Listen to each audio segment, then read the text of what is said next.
Good morning and welcome to All Things Marcellus with me, Attorney Doug Clark of the Clark Law Firm. Remember, you can join me right here on this station every Sunday from 8 to 9 a.m. for All Things Marcellus, the weekly radio show for you, the Pennsylvania landowner. Again, I am Attorney Doug Clark, and my focus is on landowner and oil and gas rights owner representation. I have not, do not, and will not represent gas, pipeline, or other energy companies. I represent Pennsylvania landowners and oil and gas right owners, regardless of their physical location, as long as the property and gas rights are in the Commonwealth of Pennsylvania. At the Clark Law Firm, I have represented and continue to represent clients across the state involving gas lease negotiations, gas lease reviews and consultations, gas lease amendments, modifications, and extensions, pipelines, pipeline-related issues, royalty deduction, and royalty-related issues. You'll hear me say doing more with estate planning, unitization issues. Do you have an issue? Have you been unitized properly? Do you have a complaint about the way you've been unitized? Is there a legal issue there? We look at those as well. Represent people for those issues. Of course, surface use agreements, well pad agreements, compressor sites, meter sites, really any and all representation related to oil and gas development here again in Pennsylvania. And if you need representation, you can always contact me at 570-307-0702. That's 570-307-0702. Give us a call. Talk to Marcia. We'll do an intake and see if this is something we can help you out on. And I like to stress because, we're doing the show. We broadcast, and we've been doing the show. I've been doing it since 2010. We broadcast in northeastern Pennsylvania. We broadcast in north central Pennsylvania. And we broadcast in southwestern Pennsylvania.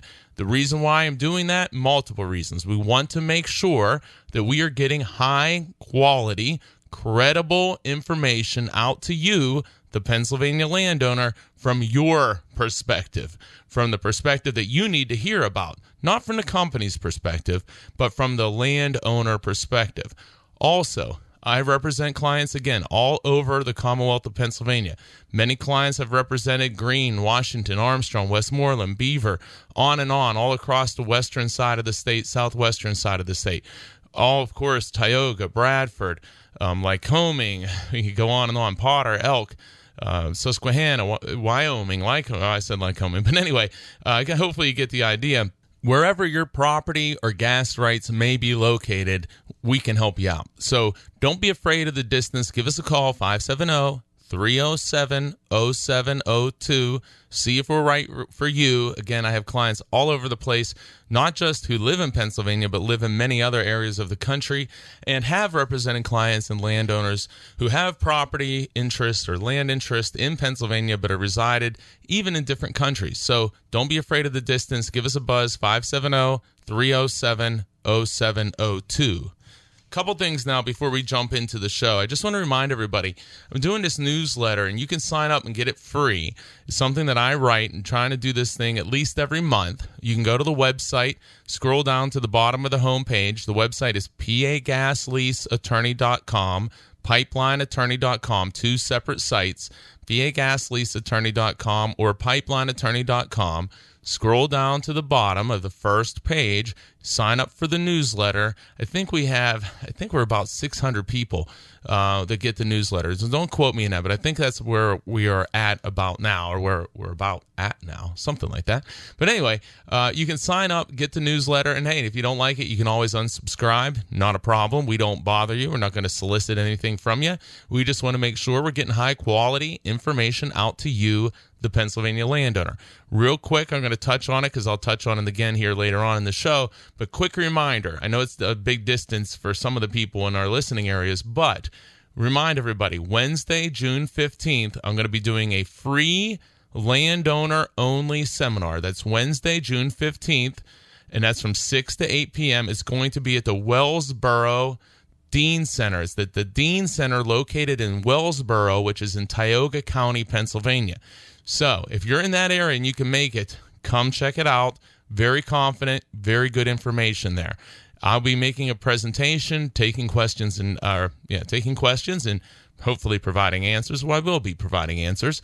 So really want to make sure that you make it. However, very, very important. Can't stress it enough. You must be pre-registered to attend. It is a free event, but it is a private event. Open only to Pennsylvania landowners who are pre-registered and pre-approved to attend. Not that there's a big approval process. We just want to make sure that you're a landowner, not an employee of the oil and gas company. So if you're interested in attending, you can call 570-307-0702. Again, it's Wednesday, June 15th from 6 to 8 p.m. at the Dean Center in Wellsboro, which is in Tioga County, Pennsylvania. You must be pre-registered or you cannot attend.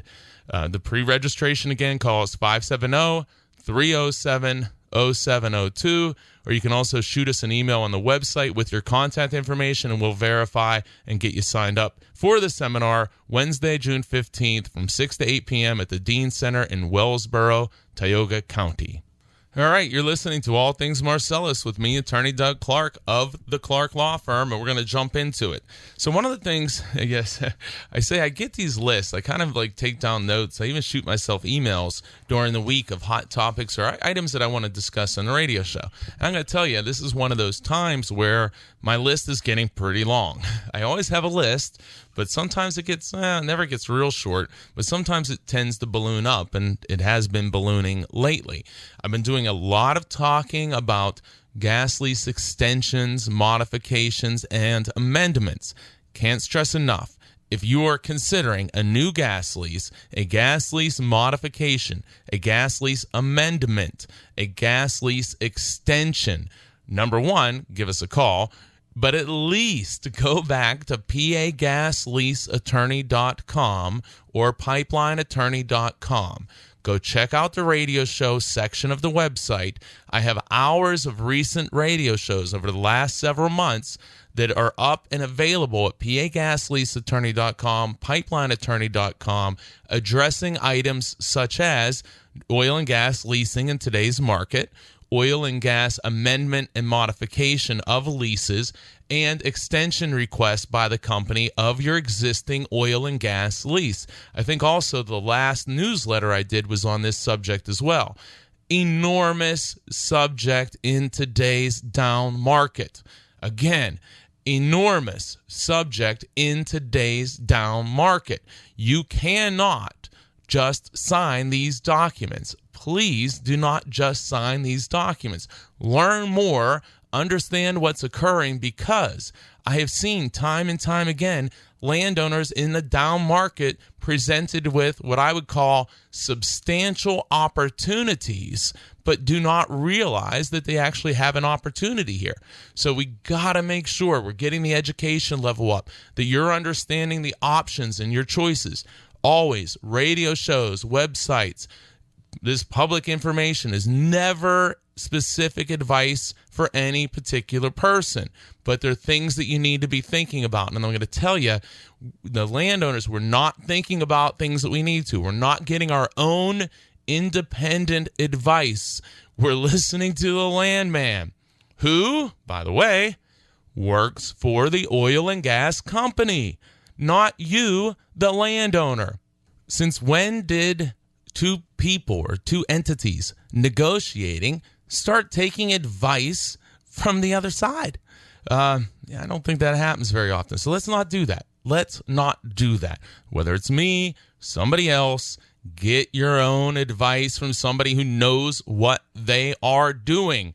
Again, somebody that knows what they are doing. There's many areas I don't do patent law. There's many areas of law that I'm not engaged in and I would never practice in. Make sure if you're getting assistance, you have an oil and gas issue, you have a real estate transaction that's heavily involved in oil and gas, whatever the situation is, get yourself a lawyer with the knowledge and experience to handle your particular challenge, your particular issue. Don't get a family law lawyer to represent you to handle your oil and gas matters. Similarly, don't call me for a family law issue. Get a lawyer who has the experience, who has the knowledge. And I'm going to tell you, in my opinion, experience is key. I say this often. If I'm not on vacation, I'm working. And what am I doing? Every day I learn. Every day I learn. And I work, 5, 6, 7 days a week. And I learn new things all the time. And we also, with experience, we can see the process of development and evolution through this gas development and these contracts. So, for example, take Susquehanna County, which is pretty advanced in the development phase relative to some other counties. Then take, I'll use an example, Tioga County, where we're having a seminar. Think about there, we're seeing it's almost like Tioga County is where Susquehanna County was back in around 2011 or so. So we see how this development has occurred. We've seen the development of pipeline infrastructure. We've seen how contract offers have evolved in areas like Susquehanna County, where you can take another county like Tioga County, where they're earlier on in the process. So what do? We learn from experience. That's just one example. So when we're dealing with pipeline contracts in Tioga County, we can look at Susquehanna County, Bradford County, and other counties and watch how, and what we've already seen, but look at how these contracts developed. Look at the evolutionary process. Look at where the initial pipeline, for example, right-of-way offers were as far as how much compensation. Look how they changed. Why did they change? What can we learn from that? Do we want to sign early? Do we want to sign late? What do we learn? Do we want to fall into, which many landowners have fallen into, a trap of, well, here, hurry up, sign this because we want to get your royalties as soon as possible. Well, you're sitting out there in Tioga, you're sitting out, and I'm saying Tioga could be many counties, but you're sitting out there, you're frustrated. You thought you were already going to be a millionaire or be getting all these royalties, and now here you are, fast forward years into the future, and you've seen nothing. So when a landman comes and says, hey, here, sign this document, we want to get your royalties, many landowners are just hurrying up and go ahead and sign. But think about it. You're frustrated today because you thought, in my example, you're going to be a millionaire, you're going to have royalties or all this money in the past. Well, what's the difference now when you sign the next document? So you sign a gas lease in 2010, 2011, 2005, whatever the time frame, now it's becoming due. So, okay, you say, all right, well, the landman comes, says, hey, we want you to sign this document. We want you to sign an amendment, a modification, extension, a new gas lease, whatever it may be. Here, we're going to get your royalties. Well, what's different today than what they told you back in either 2005, 10, 11, or whatever you had the last discussion? We got to look at that. So just, again, things to be thinking about. A theme that I've been talking about in recent shows, and gosh, it should be a theme in every show. Stop signing. Landowners must stop simply signing documents that they are presented. Stop signing. If nothing else, put the pen down and give us a call. And I'm sorry, I really am, to be commercial, but call. We'll do a review and consultation, an hour or two of time. I'm doing so many of these, and they're very, very helpful for the landowner. So you don't have to worry like, oh my heavens, I have concerns about calling in a lawyer. How much is this going to cost? Do I need a lawyer? Do an initial review and consultation, and then take it from there. My goal is never, ever, ever, ever to take advantage of any person. Never has been my goal, never will be my goal. Never will I take advantage of somebody that's not what I do. So what we want to do is we want to set up an agreement that's fair, look at this and say, okay, here's what your options are, here's what my take is based upon all my experience, and then you decide however you want to handle things. But please don't be afraid. Get information. You can call me, 570-307-0702, 570-307-0702, or go to pagasleaseattorney.com. Go to pipelineattorney.com. Go there no matter what. Listen to prior radio shows, read the articles, sign up for the newsletter. No matter what, take advantage of free, good information for you, the landowner. Okay, we're going to leave it there. I'm going to talk about some contracts here coming up in the next segment, so stay tuned. Got this intro stuff out of the way. You're listening to All Things Marcellus. I'm here every Sunday from 8 to 9 a.m. Today's show will be up on PA Gas Lease tomorrow, and I will be back right after this very, very important message. Welcome back to All Things Marcellus with me, Attorney Doug Clark of the Clark Law Firm. I'm here with you every Sunday from 8 to 9 a.m. on this station. If you miss any of today's show, go back to pagasleaseattorney.com, pipelineattorney.com. We'll have today's show up and available tomorrow morning, as we do several shows from the past couple years. So you can go check out the radio shows at pagasleaseattorney.com and pipelineattorney.com. All right, let's jump into it here. Now, what I'm going to talk about is a sample, but a real example of a temporary workspace option agreement. Remember that word option. I talked about the landowner's option dilemma last week on last week's show. You want to go back, pagasleaseattorney.com, pipelineattorney.com, check it out. The landowner's option dilemma is a major issue facing landowners. You must understand what option agreements are and what they mean and what they're going to result in, if anything, in the future. So when you sign an option agreement, you better be darn well sure that you understand what that means. Option agreement means in almost all cases that the company has a period of time to decide whether to exercise the option or use the agreement. Very important that you understand that. So, what do you want to do? You want to have the company have the least amount of time available to make their decision. And what's going to happen when you sign an option agreement, what better happen is you receive some sort of compensation or money up front in exchange for giving the company an option or a period of time to decide whether they're essentially going to use that particular agreement. Talked a lot about it last week. We want to negotiate to reduce the amount of time the company has to decide, because as the company has time to decide, your property remains burdened by this option agreement.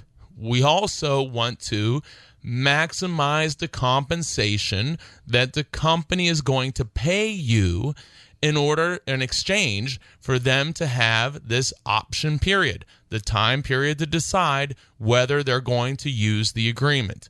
Very basic intro, common sense. We want to reduce the time frame of the option. The company wants 5 years, we want 1 year, whatever the case may be. But we want to have the shortest option time frame, and you want to get as much money as you can. So if a company is offering me $500 for a pipeline option agreement, temporary workspace agreement, something like that, I'd probably say, hey, if you're not going to pay me more money up front for the option, I'm not even going to entertain this because of the landowner option dilemma.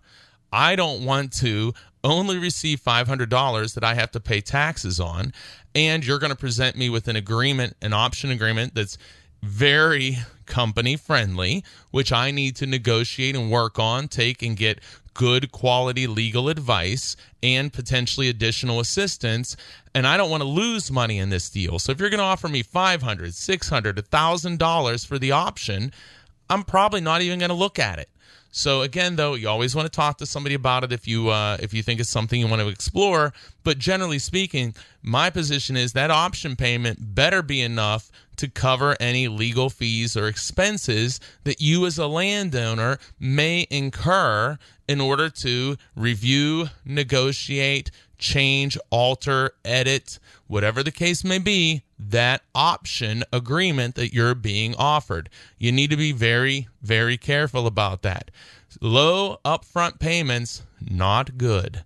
We want to make sure that we are going to get enough money, if at all possible, and usually it is, to at least cover attorney fees. So in the event that the company elects not to use the option agreement, you're not left holding the bag where you've incurred money, financial expenses, and the company didn't use the agreement, said, oh, hey, thanks anyway, we don't want it, and you just lost a few $100s. Maybe you lost $1,000.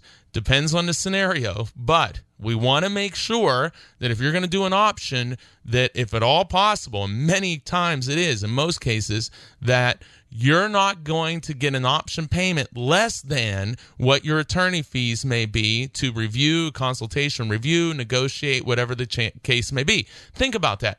How fair is it for a company? How fair is it? Think about this.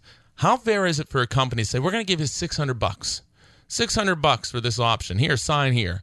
Well, geez, what does it say? Well, you can rely on us. We're the other side, but, we're going to be fair and give you a good deal. Well, I've never seen an option agreement that I've ever been involved in that we didn't negotiate for the better for the landowner. But in any event, so they're going to offer you $600 to sign this very powerful legal document that may last, in many cases, forever until the end of time, may last as long as this earth is in its place, and they're going to give you $600 and say, here, sign here. Well, if you want to take it to an attorney, well, in order to do this the right way, there's a good chance that you are going to have more than $600 in expenses. Well, how fair is that for you, the landowner? Do you think the companies may factor that in? Do you think they may say, hey, let's give them a small upfront payment, which will deter them or stop them from going to an attorney because they're going to be afraid that if I go to an attorney, I may lose money? Well, you can't fall into this trap. You can't fall into the trap. So in many cases, you can negotiate a higher option payment. Many, many cases. There are several companies that we routinely get thousands of dollars in the singles of thousands, not 10,000 or more. Sometimes we do, but for the for the execution or even signing of an option agreement. You want to make sure that you're covering yourself because these are company-friendly agreements. Think about the leases if you signed one. How company-friendly is that? Think about the deductions you see when you're seeing deductions when you thought you weren't. How friendly is that? Don't repeat the same mistakes. Don't repeat the same mistakes, and don't fall into the trap where company says, we'll give you some peanuts and deter you, stop you, motivate you from going to an attorney who can assist you, who's going to work for you and help you. So don't fall into that trap. Please don't fall into that trap. You're listening to All Things Marcellus with me, Attorney Doug Clark of the Clark Law Firm, right here on this station every Sunday from 8 to 9 a.m. Okay, just circling back for a second here.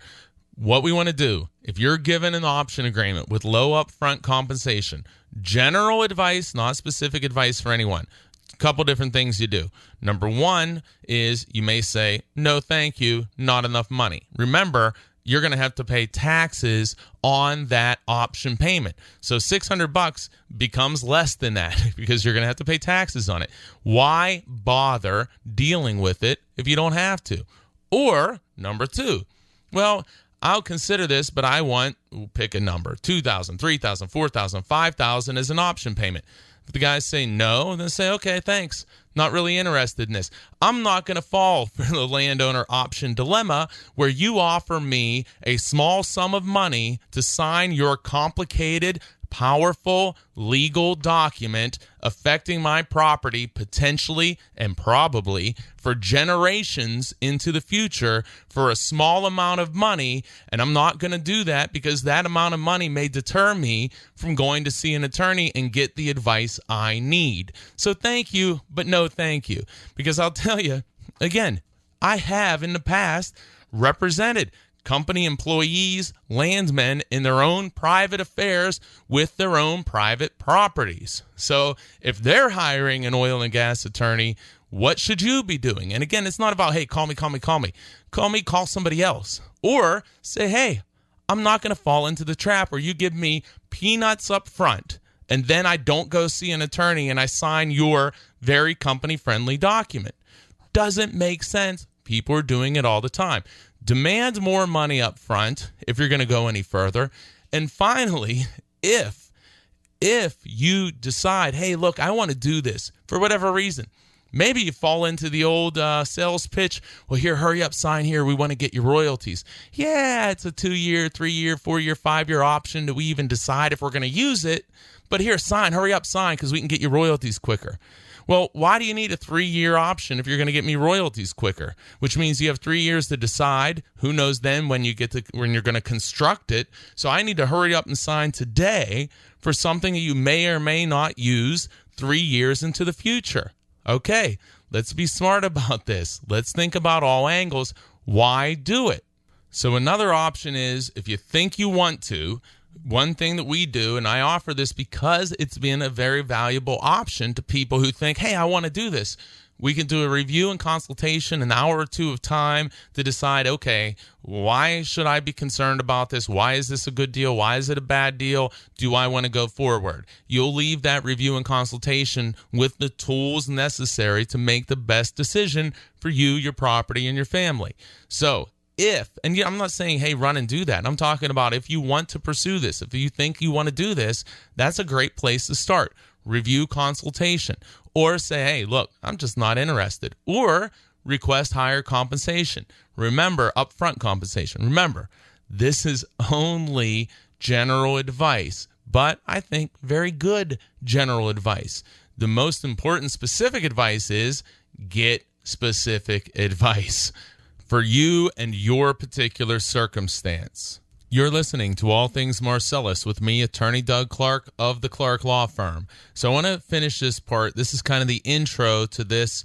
It's a temporary workspace option agreement. We talked about, number one, option dilemma. You want to make sure as a landowner that you're negotiating to get more money up front. The company is buying. They are buying an option and buying time to decide if they're going to use this particular agreement. So you want to negotiate the highest sales price, so to speak. So if they're buying time, then you want them to pay as much as you can get them to pay.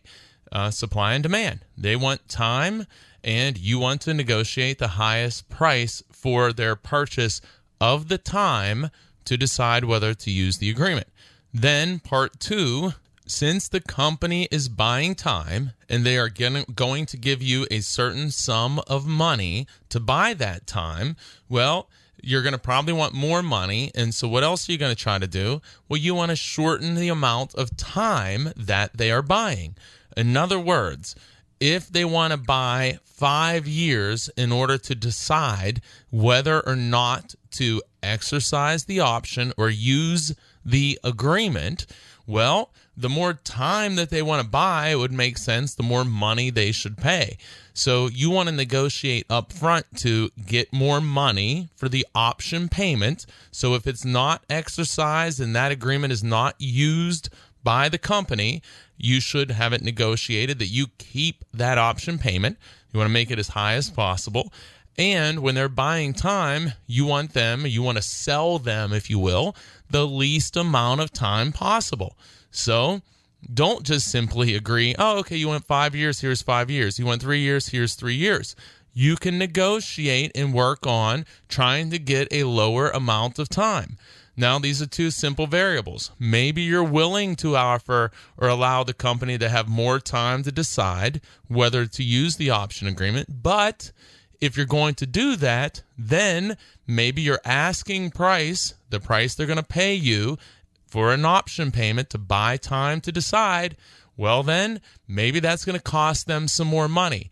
So maybe you may say, all right, well, I don't like this one, but maybe you say, okay, yeah, give me $600 for an option payment, but that's only going to buy you 3 months, something like that. Look, very unlikely, but just an example. But the primary point at this time is that we want to make sure that we are negotiating as landowners to receive the highest option payment, the highest amount of money for the option payment. It's refundable, or that it's non-refundable. If they don't exercise the option and don't use the agreement, that money is yours to keep. And we want to negotiate and work on reducing the amount of time that you're giving the company in order to decide whether they are going to exercise the option and use the agreement. If you're doing a pipeline right-of-way agreement, just general stuff, you shouldn't be given 5 years, in my opinion. Absolutely. I don't like giving 3 years, but you sure as heck shouldn't be given 5. I don't generally, my clients don't generally, not my decision. My clients generally don't agree to 3 years. Usually 2 years is at the top, and we push for lower. But you certainly don't want 5 years, 7 years, 9 years. That's unheard of. Don't do it. Don't do it as a general piece of advice. And you want to get more money. $500-$600 for an option agreement? Thank you, but no thank you. As a general statement, in my opinion.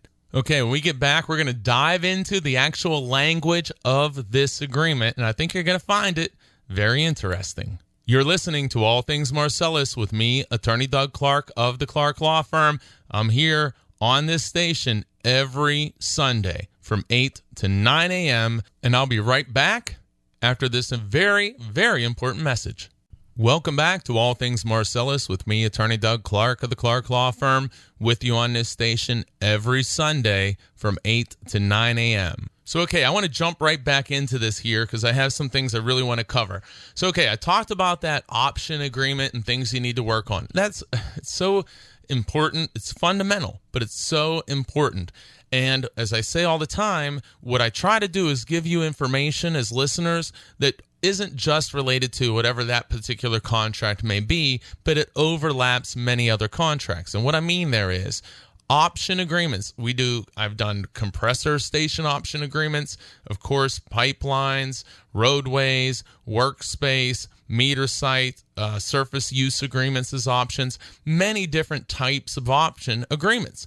But in every single case, regardless of the agreement, whether it's a work area, workspace, pipeline, anything, you have two fundamental initial goals: to get as much money as you can in exchange for signing the option agreement, which gives the company a period of time to decide whether or not to exercise the option agreement, or in other words, use the option agreement.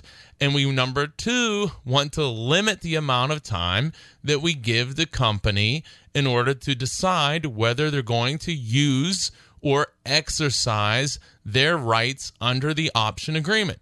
Fundamental, we need to be looking at those issues. You're listening to All Things Marcellus with me, Attorney Doug Clark of the Clark Law Firm. And now we're going to jump into a real, holding in my hand here, temporary workspace agreement that was presented to one of my clients within the last couple weeks or so. Now, this agreement in this particular case was presented by a company called SWEPI, SWEPI-LP, which is also, people sometimes call them, it was a subsidiary or an affiliate of Shell. But the point is, this could be, I don't want to beat up too much on any particular company. Would beat up generally across the board. But in this case, this isn't anything unusual. We see sometimes worse, sometimes a little better. But this is just an example. And I think this one, too, was presented in Tioga County. But I don't care if you're in Greene County, Washington County, Armstrong, Westmoreland, Beaver, whether you're in Lycoming, Bradford, Susquehanna. I like to try to rattle these off. Sullivan, Tioga, Potter, Elk. We can keep going. But anyway, I don't care where you are. Again, it's the same type of thing. Remember, any option agreement, we already talked about, you need to look at those few fundamental issues, price and time. But also, then you got to dig in deeper. Then we got to dig in. We got to keep peeling this onion and get to some other important information and concerns. So we're looking at the general time frame. How long is the option? How long are we giving them to decide? How much money are we going to get from the landowner's side in exchange or as consideration to allow the company time to have this option? Okay, we get through that. Now we're going to look at the agreement. Now, you don't want to reach an agreement without really digging into the language of the document that you're going to sign. So, yeah, we have fundamental price and time, but then we also have to dig into the agreement. There's many different things that we need to look at, and this is just a great example. It's going to be about a temporary workspace is what this agreement was for, but I don't care if it's a pipeline. I don't care if it's a meter site, a compressor site, surface use agreement. I don't care what it is. This is going to be very valuable for all listeners. And if you don't have something presented to you today, it'll be valuable in the future in the event you ever are presented with something. And if you aren't there even, hopefully you understand the value that this has to understand that any of these contracts need to be reviewed and analyzed carefully to identify pitfalls and loopholes that would operate to the detriment of the landowner. So here we go. Now, one thing is, all the, I'm going to use some fancy lawyer terms here, all of the words on this document, other than the signature lines, the actual words that mean something, not just the person's name where they sign, it's all included on a single page. Also, a big part is double space. Also, a big part of this document is to describe and name the parties, who are the people that are party to this document, being SWEPI in this case and the landowner, and also identifying the property. Other than that, there's not much information here. We need to be careful signing one page of documents. And no surprise, we need to be careful signing 2 pages and 10-page documents and everywhere in between and beyond. But when you're seeing a 1-page document, there's a really good chance there's a lot of vagueness to it, a lot of open-endedness, broadness, and areas that can come back and bite you, the landowner. So we need to be cautious with every document. But when you're given a document that's 1 page, an agreement for 1 page, you need to be careful because there's a really good chance some things are missing, and I'm going to explain what I mean. So, okay, this is a temporary workspace option agreement between, and it goes on, I'll read some and then we'll paraphrase some, but it reads and it says this agreement is entered into, and it says the date, provides the landowner's name, the address, the company's name and address, and then it goes on to state that grantor hereby conveys, grantor is the landowner in this case, grantor hereby conveys unto the grantee, which is the company, its successors and assigns, meaning you're granting or giving the company these rights, including their successors being any other company that takes over for this company or any affiliates and so on. Assigns means if they assign this agreement to a third party or another company. So you would enter into this agreement with SWEPI in this case, but SWEPI could sell or assign this agreement in whole, meaning entirely, or only in a part of the agreement. So you got to watch that. Talked about that many times. We're not going to go too deep on that, but something to pay attention to. So, okay, landowner, grantor, is conveying and granting to the company a temporary workspace at the locations described on the attached plat or map. Good. I'd like to have it a little bit tighter, a little bit cleaner, but you want to have a map that shows exactly where the company is allowed to have temporary workspace. You want to have a map showing where the company is allowed to install a pipeline, a meter site, an above-ground facility, a well pad. But you not only need to have a map, you need to cut out the loopholes that routinely exist. Even though you have a map, you may have an agreement that says, well, we plan on putting it here, but it's still subject to change and we could change our mind and put it somewhere else. You got to be careful. A map isn't the end of it. Also, it can say, well, we're going to put it here, but if we come into any issues, we have the right to move it, and you can't unreasonably stop us. You have to be careful. Maybe that's the best you can do, but you have to poke around. You have to make sure, and you need to limit it as much as possible. Flexibility, bad for you, good for company. General rule, very powerful, very accurate. Flexibility, vagueness, broadness, generally very good for company, very bad for landowner. You're listening to All Things Marcellus with me, Attorney Doug Clark of the Clark Law Firm. You can join me. I'm here every Sunday from 8 to 9 a.m. on this station to bring you, the landowner, the information that you need regarding natural gas development in Pennsylvania. So, okay, coming back to the actual document again, it's a temporary workspace option agreement. So, landowner grants and conveys to the company a temporary workspace at the locations described on the attached map. Again, got to make sure we get this covered and eliminate any flexibility. We need to incorporate the map, things we want to make sure, no loopholes, solid protection. We got to be very, very careful. A map isn't the end of this. It also has to be done properly by language. Okay, next sentence. Said grantee or company is granted the right to use said temporary workspace for ingress and egress to and from its oil and or gas operations. So, what is this workspace for? Ingress and egress to and from oil and gas operations. Not limited to this property.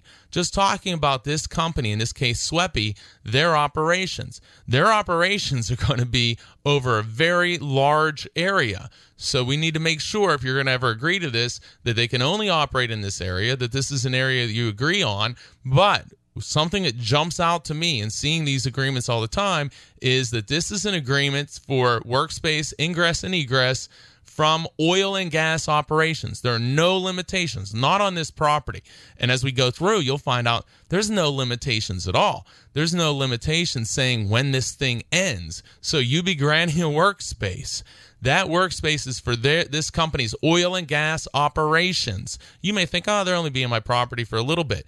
Well, no, they could use this workspace as long as they have oil and gas operations, because in this example, in the document they provided, there is no limitation of time how long this agreement will last. There is no limitation. So you could be giving them a temporary workspace for the next 100 years or more. Literally, there is no limitation here. This document then goes on in the same sentence and says that this access shall be by the employees, agents, contractors, which includes drilling, service, well completion, and pipeline equipment. So their agents, their employees, their contractors, they can all use this workspace. Remember, there's no limitation as to how long they can use the workspace for. So you have nothing there, and it can be used essentially then forever, not only by the company you're signing it with, but also their employees, agents, contractors. And remember, they can assign this agreement to other companies. So literally, other companies can even use this agreement. I'm going to get on that. Well, I'll touch on that more in a moment. But I'm going to have to do that in the next section here. You're listening to All Things Marcellus with me, Attorney Doug Clark of the Clark Law Firm. I'm here with you 8 to 9 a.m. every single Sunday. And I'm going to be right back after this break. Welcome back to All Things Marcellus with me, Attorney Doug Clark. Jumping right into it. I got a lot to cover. Okay, talking about a temporary workspace option agreement. Now, continuing on, remember I said briefly, you have a workspace agreement here. It says temporary workspace, but there's no time frame here. Also, you're granting this company the power to use this space for an unlimited time frame. And it's not only the company, but it's contractors, not only for operations on your property, but any operations in the area. Goes on then. Okay, so that's one kind of half of a paragraph. Goes on to describe the property. Then, next paragraph of substance says that if the company does not exercise this option by tendering a check to the landowner for the temporary workspace within 1 year from the date hereof, so with 1 year from the date of this agreement, then the agreement becomes null and void. So this is a sample where the company, in exchange for an option payment, decides then within 1 year if they're going to use it. If they're going to use it, they have to send you a check. If they don't use it, they don't send you a check. 1 year, that's a pretty decent, that's a reasonable time frame. Hey, look, I'm a reasonable guy. I really am.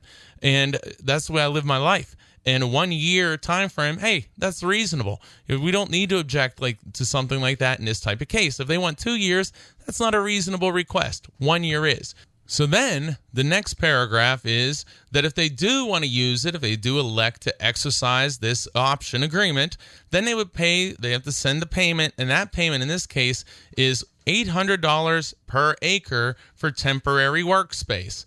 Well, okay, $800 per acre. Well, temporary workspace, if it was going to be a short period of time, maybe that's reasonable.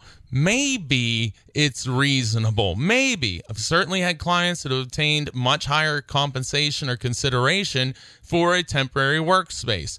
But remember, we do not have a time limit. It says temporary. The guy can say to you, landman, landlady, whatever we want to call her, guy, girl, they can say, oh yeah, we're only going to be here for a year or two. Well, put it in writing. Because of now, it's not in writing. Simply calling something temporary doesn't mean that it's temporary. We need to have defined time frames in this agreement. So, of course, too, you want to negotiate higher compensation as well. So you may think, or the landman may say, oh, yeah, they're just going to use this for a year. What if they use it for 10 years? Well, you get one-time payment. It's not $800 a year, not $800 every 6 months, not $800 every month. It's a one-time payment. I mean, my heavens, that's a pretty good deal if you ask me for the company.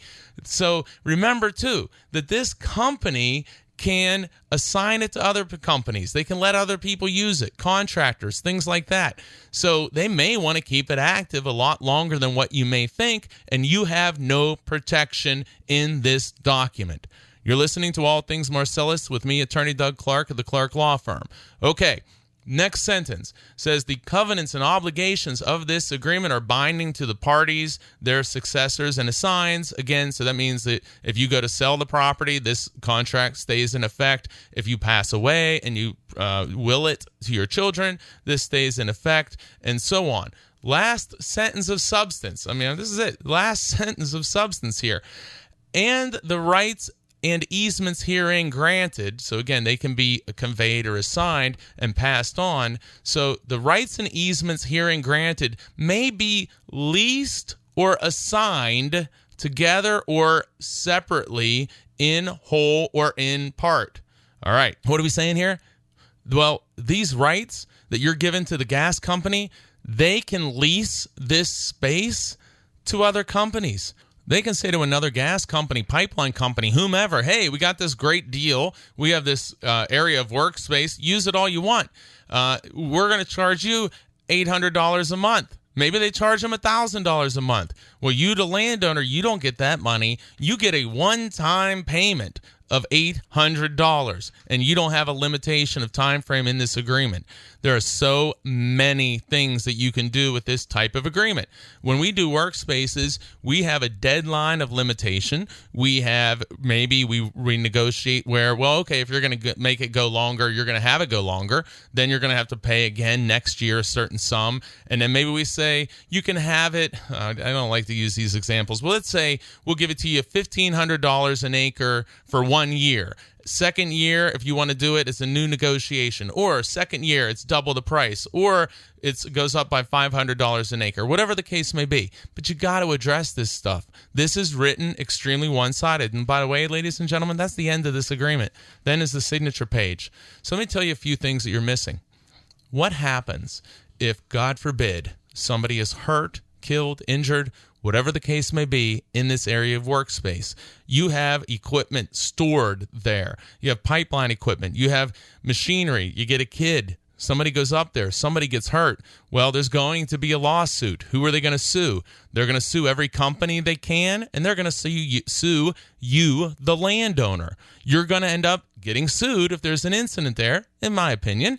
And what does that mean? Well, even if you did nothing wrong, you can still be sued.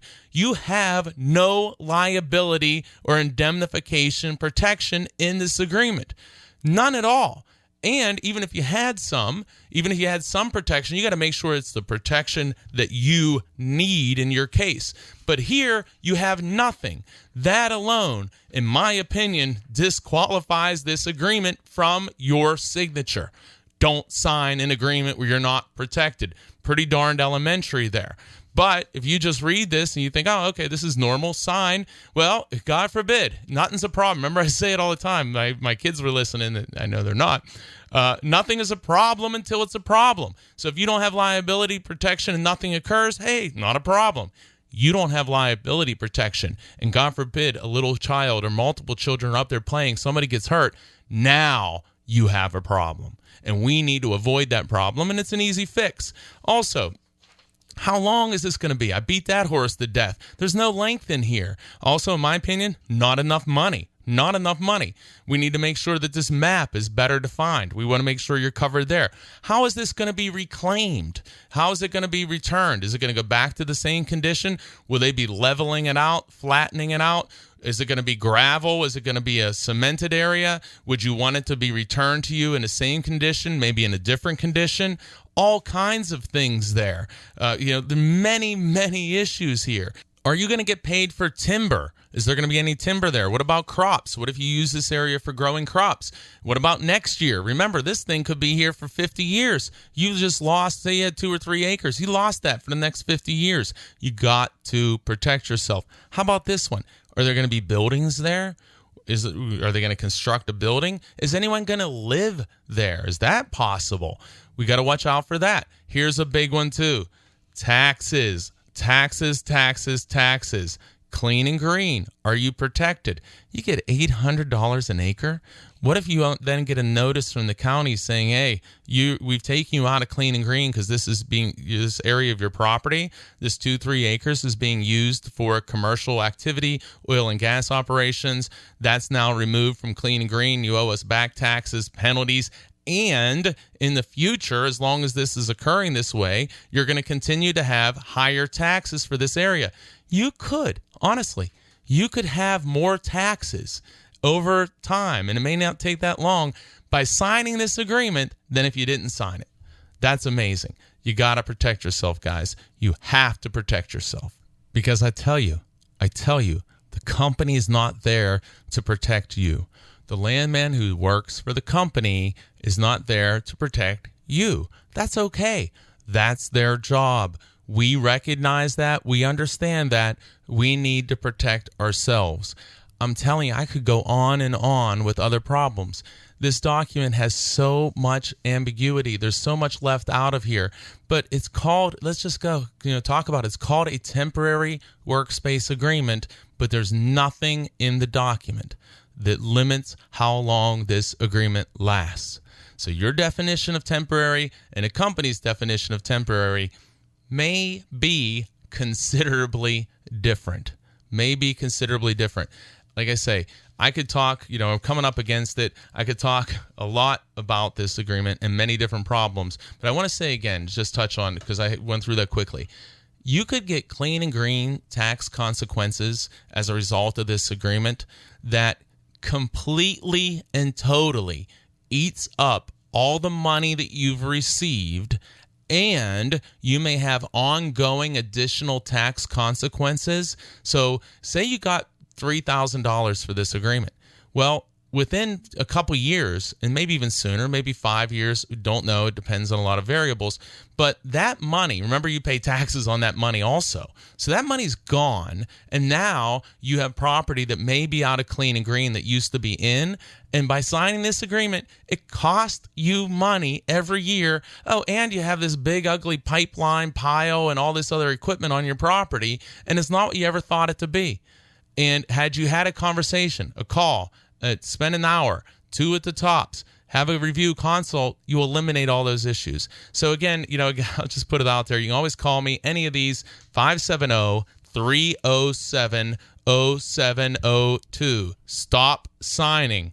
570-307-0702. Honest, individual advice for you, the Pennsylvania landowner. Okay, I want to give everyone a quick reminder. If you missed any of today's show, you can go back on Monday morning, you can go to pagasleaseattorney.com, pipelineattorney.com.